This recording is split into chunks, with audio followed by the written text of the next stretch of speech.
I rise in favor of Senate Bill 48. I think it's important that we take an accurate look at what this bill contains.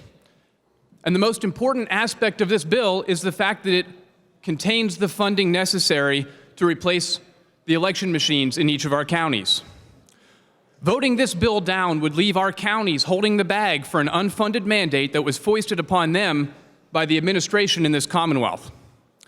But beyond that, voting in favor of this bill is very important because it will facilitate the transition to a verifiable paper trail vote counting process, and that's something that we can all agree on.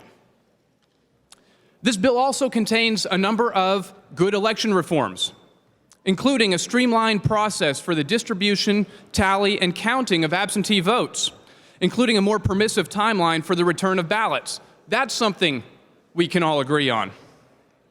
This bill contains election reforms proposed by members of both parties, and it contains election reforms that were requested by our county election officials, and we had these discussions in our state government committee.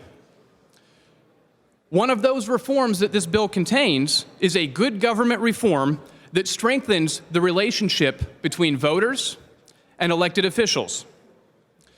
The elimination of the one-button straight ticket option on the ballot provides for a system by which elected officials are incentivized to serve their constituents, not their political party.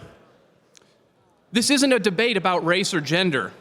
It's about the fact that the American system of government provides for elected individuals, not party lists like we see in other parts of the world. Think about this.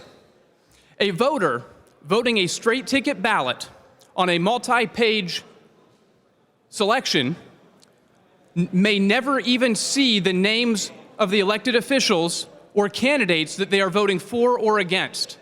Does that make any sense in this system of government?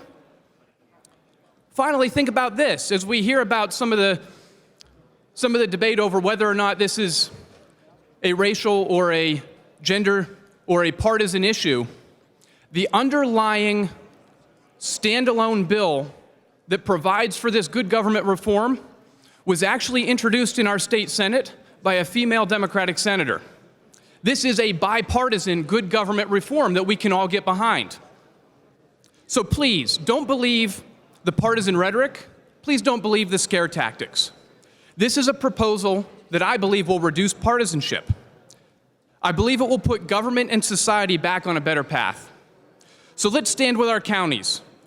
Let's stand in favor of confidence and integrity in our election process, and let's vote yes on Senate Bill 48.